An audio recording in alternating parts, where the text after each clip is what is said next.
আসসালামু আলাইকুম রহমতুল্লাহি অবরাকাতু। রমজান মাস অত্যন্ত দামি মাস, সম্মানিত মাস, রহমত, মাগফিরাত, নাজাতের মাস। এই পবিত্র রমজান মাসে মনে প্রাণে বিশ্বাস রেখে এই চারটি জিকির সব সময় করুন। একমাত্র আল্লাহকে খুশি করার জন্য করুন। রাসূলুল্লাহ সাল্লাল্লাহু আলাইহি ওয়াসাল্লাম সব সময় এই চারটি জিকির করতেন। প্রিয় দিনদার মুসলমান ভাই ও বোনেরা, এই চারটি জিকির যদি আপনি না জেনে থাকেন তাহলে এই আলোচনাটি আপনার জন্য। মনোযোগ সহকারে শুনতে থাকুন।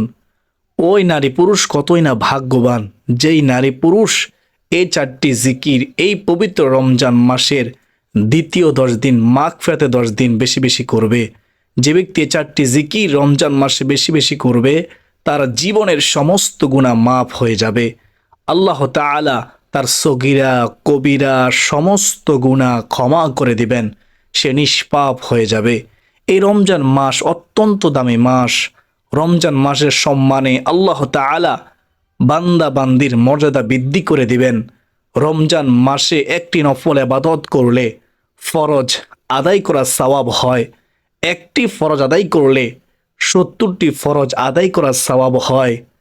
তো আমাদের প্রত্যেকের উচিত এই পবিত্র রমজান মাসে বেশি বেশি করে নেক আমল করা।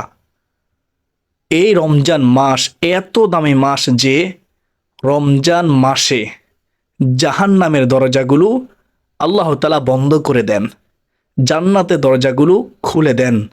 সুবহানাল্লাহ। শয়তানকে বন্দি করে দেন। নিজের জীবনটাকে পরিবর্তন করার সময় হচ্ছে রমজান মাস। এই দামি মাস রহমত, মাগফিরাত, নাজাতের মাস।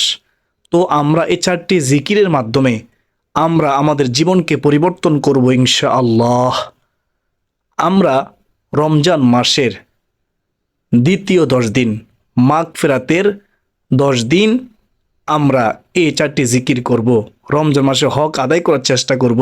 রমজান মাসের পবিত্রতা রক্ষা করার চেষ্টা করব ইনশাআল্লাহ। প্রিয় দিনদার মুসলমান ভাই ও বোনেরা, আল্লাহ তাআলা আমাকে, আপনাকে, আমাদের সবাইকে এই পবিত্র রমজান মাসে চারটি জিকির বেশি বেশি করার তৌফিক দান করুন। রমজান মাসের সম্মান দেওয়ার তৌফিক দান করুন। সকলে বলি আল্লাহুম্মা আমিন।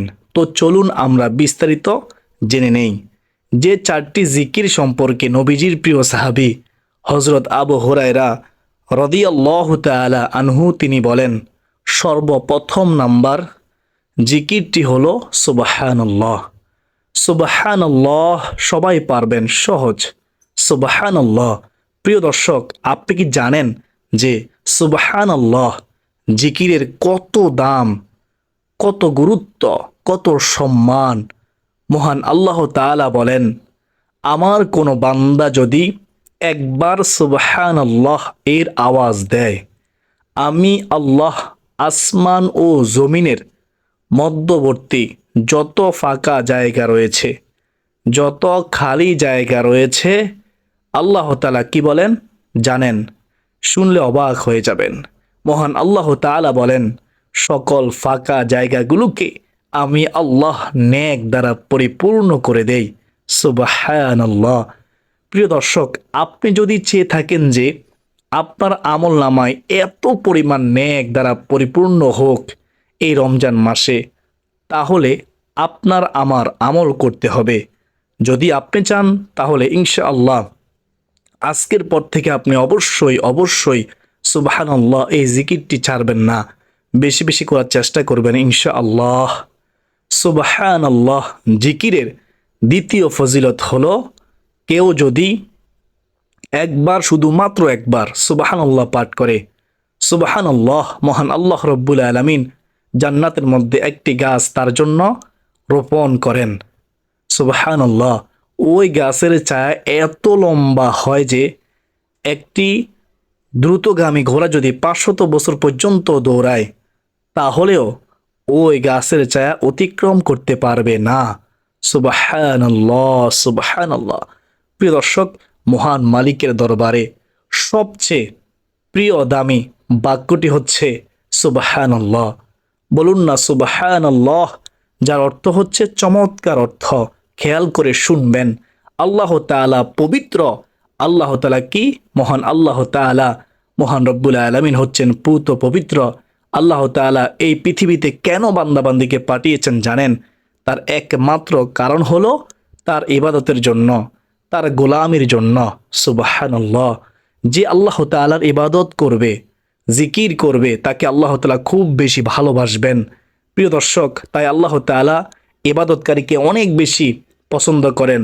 তাই আসুন আজকের পর থেকে আমরা সুবহানাল্লাহ, সুবহানাল্লাহ এই জিকিরটি আমরা রমজান মাসে, এই পবিত্র মাসের, সম্মানিত মাসের, রহমত মাগফিরাত নাজাতের মাসে আমরা বেশি বেশি করব।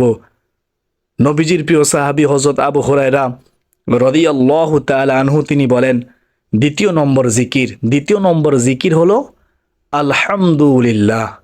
জিহিবায় উচ্চারণে সহজ, কিন্তু এই বাক্যটি মহান আল্লাহ রব্বুল আলামিনের কাছে অনেক বেশি দামি। আলহামদুলিল্লাহ, আলহামদুলিল্লাহ শব্দের অর্থ চমৎকার অর্থ। খেয়াল করে শুনবেন। আল্লাহ তাআলার নিয়ামতের প্রশংসা করা। কার প্রশংসা করা? একমাত্র আল্লাহ তাআলার নিয়ামতের প্রশংসা করা। সমস্ত প্রশংসা কার জন্য? মহান মালিক আল্লাহ রব্বুল আলামিনের জন্য। আল্লাহ তাআলা পবিত্র কোরআন কারিমে বলেন, হে নবী, আপনি আপনার সকল উম্মতদেরকে জানিয়ে দিন, সকল উম্মতদেরকে বলে দিন, যেই উম্মত অর্থাৎ যেই বান্দা আমি আল্লাহর নিয়ামতের শুকরিয়া আদায় করলো না, আমি আল্লাহ তার নিয়ামতকে চিনিয়ে নিয়ে যাই, কেড়ে নিয়ে যাই। নাউজুবিল্লাহি মিন জালিক। আপনি যখন শুকরিয়া আদায় করবেন না, তাহলে আল্লাহ তাআলা নিয়ামত কেড়ে নেবেন। এটা আল্লাহ তাআলার ওয়াদা, প্রতিশ্রুতি। তো নিয়ামত যদি আপনি পেতে চান তাহলে শুকরিয়া আদায় করতে হবে। প্রিয় দিনদার মুসলমান ভাই ও বোনেরা, আল্লাহ তাআলা বলেন, আর যে ব্যক্তি নিয়ামত পেয়ে শুকরিয়া আদায় করলো, আমি আল্লাহ তার নিয়ামত আরো বৃদ্ধি করে দেই। সুবহানাল্লাহ। দেখুন, এই পৃথিবীতে শুধু মানুষ ব্যতীত যত প্রাণীকুল মাখলুকাত মহান আল্লাহ রব্বুল আলামিন সৃষ্টি করেছেন, সকল কিছুই আমাদের উপকারের জন্য, আমাদের কল্যাণের জন্য, আমাদের মঙ্গলের জন্য মহান মালিক আল্লাহ রব্বুল আলামিন সৃষ্টি করেছেন। এজন্য আমরা একটিবার হলেও বলতে পারি আলহামদুলিল্লাহ, আলহামদুলিল্লাহ। আমরা যদি আল্লাহ তাআলার প্রশংসা বেশি বেশি পরিমাণে করি, এই রমজান মাসের সম্মানিত মাসে আলহামদুলিল্লাহ জিকিরটি আমরা যদি সবসময় এই রমজান মাসে, রহমত মাগফিরাত নাজাতের মাসে, রমজানের দ্বিতীয় 10 দিন বেশি বেশি করতে পারি, ইনশাআল্লাহ মহান আল্লাহ রব্বুল আলামিন আমাদেরকে উত্তম জাযা খায়ের কল্যাণ দান করবেন ইনশাআল্লাহ। প্রিয় দিনদার মুসলমান ভাই ও বোনেরা, নবীজির সাহাবী হযরত আবু হুরায়রা রাদিয়াল্লাহু তাআলা আনহু তিনি আরো বলেন, তৃতীয় নম্বর জিকির হলো, খেয়াল করে শুনবেন, লা ইলাহা ইল্লাল্লাহ। সহজ তাই না? একেবারে সহজ, কিন্তু অনেক দামি, মহা মূল্যবান জিকির, সর্বোত্তম জিকির লা ইলাহা ইল্লাল্লাহ। কোনো ব্যক্তি যদি দুনিয়াতে একবার বসে লা ইলাহা ইল্লাল্লাহ এর আওয়াজ দেয়, ওই আওয়াজটুকুর সাথে সাথে মহান আল্লাহ রব্বুল আলামিনের আরশে আজিমের সাথে গিয়ে ধাক্কা লাগে। সুবহানাল্লাহি ওয়া বিহামদিহি, সুবহানাল্লাহিল আযীম ওয়া বিহামদিহি আস্তাগফিরুল্লাহ। আল্লাহ রব্বুল আলামিনের আরশে আজিমের নিকট একটি নূরের খুঁটি রয়েছে। সেই খুঁটিটুকু তখন কাঁপতে থাকে, দুলতে থাকে। তখন মহান আল্লাহ তাআলা তিনি বলেন, মহান রব তিনি বলেন, ও খুঁটি তুমি কেন কাঁপো? ওই খুঁটিটুকু তখন জবাব দেয়, বলতে থাকে, হে মহান রব্বুল আলামিন, দুনিয়াতে আপনার একজন বান্দা, আপনার একজন বান্দি লা ইলাহা ইল্লাল্লাহ এর আওয়াজ দিয়েছে, তাই আমি কাঁপতেছি, তাই আমি দুলতেছি, আমি নড়তেছি। সুবহানাল্লাহ। তখন আল্লাহ রব্বুল আলামিন বলেন, তুমি কাফা বন্ধ করে দাও। তখন সেই খুঁটি বলল, হে আল্লাহ, আমি কাফা থামাতে পারবো না যতক্ষণ না পর্যন্ত আপনি তাকে মাফ করবেন, যতক্ষণ না পর্যন্ত আপনি তাকে ক্ষমা করবেন। আমি খুঁটি ততক্ষণ পর্যন্ত শুধু কাঁপতেই থাকব, আমি খুঁটি ততক্ষণ পর্যন্ত শুধু দুলতেই থাকব। তখন মহান আল্লাহ রব্বুল আলামিন ওই বান্দা অথবা বান্দিকে, যেই বান্দা বান্দি লা ইলাহা ইল্লাল্লাহ পড়েছে, তাকে আল্লাহ তাআলা ক্ষমা করে দেয়। সুবহানাল্লাহ। প্রিয় দিনী ভাই ও বোনেরা, লা ইলাহা ইল্লাল্লাহ সম্পর্কে গুরুত্বপূর্ণ কয়েকটি হাদিস শুনেন, শুনলে অবাক হয়ে যাবেন। লা ইলাহা ইল্লাল্লাহ জিকির কখনো ছাড়বেন না ইনশাআল্লাহ। হযরত জাবির ইবনে আব্দুল্লাহ তিনি বর্ণনা করেন, রাসূলুল্লাহ সাল্লাল্লাহু আলাইহি ওয়াসাল্লাম বলেছেন, রহমাতুল লিল আলামিন নবীজি বলেছেন, সর্বোত্তম জিকির হচ্ছে লা ইলাহা ইল্লাল্লাহ এবং সর্বোত্তম দোয়া হচ্ছে আলহামদুলিল্লাহ। তিরমিজি শরীফের হাদিস। তাহলে আমরা বুঝতে পারলাম প্রিয় দিনী ভাই ও বোনেরা, সর্বোত্তম দোয়া কি? আলহামদুলিল্লাহ। এবং সর্বোত্তম জিকির কি? লা ইলাহা ইল্লাল্লাহ। হযরত মুআজ রাদিয়াল্লাহু তাআলা আনহু থেকে বর্ণিত, রাসূলুল্লাহ সাল্লাল্লাহু আলাইহি ওয়াসাল্লাম বলেছেন, যে ব্যক্তি খালেস অন্তরে একনিষ্ঠতার সঙ্গে লা ইলাহা ইল্লাল্লাহ বলবে, সে জান্নাতে প্রবেশ করবে। কোথায় প্রবেশ করবে? জান্নাতে প্রবেশ করবে। সে হাসতে হাসতে সেদিন জান্নাতে এসে প্রবেশ করবে। সুবহানাল্লাহ। মুসনাদে আহমদ শরীফের হাদিস। এর চেয়ে সুসংবাদ আর কি হতে পারে? হযরত ইতবান বিন মালিক রাদিয়াল্লাহু তাআলা আনহু থেকে বর্ণিত, ওই সাহাবী বর্ণনা করতেছেন, রাসূলুল্লাহ সাল্লাল্লাহু আলাইহি ওয়াসাল্লাম রহমাতুল লিল আলামিন নবীজি তিনি বলেছেন, যে ব্যক্তি একমাত্র আল্লাহ রব্বুল আলামিনকে সন্তুষ্টি করার জন্য, খুশি করার জন্য লা ইলাহা ইল্লাল্লাহ বলবে, কিয়ামতের দিন সে এমনভাবে উপস্থিত হবে যে তার উপর জাহান্নাম হারাম হয়ে গিয়েছে। সুবহানাল্লাহ, সুবহানাল্লাহ। বুখারী ও মুসলিম শরীফের হাদিস ও মুসনাদে আহমদ শরীফের হাদিস। প্রিয় দিনদার মুসলমান ভাই ও বোনেরা, হযরত আনাস রাদিয়াল্লাহু তাআলা আনহু থেকে বর্ণিত, তিনি বর্ণনা করেন, রাসূলুল্লাহ সাল্লাল্লাহু আলাইহি ওয়াসাল্লাম বলেছেন, কিয়ামতের দিন মহান আল্লাহ তাআলা বলবেন, হে মুহাম্মদ সাল্লাল্লাহু আলাইহি ওয়াসাল্লাম, সৃষ্টির মধ্য হতে আপনার উম্মতের মধ্যকার এমন ব্যক্তিকে জান্নাতে প্রবেশ করান, যেই ব্যক্তি একদিন হলেও ইখলাসের সঙ্গে, একনিষ্ঠতার সঙ্গে সাক্ষ্য দিয়েছে যে আল্লাহ তাআলা ছাড়া কোনো ইলাহ নেই, এবং সে এর উপর মৃত্যুবরণ করেছে।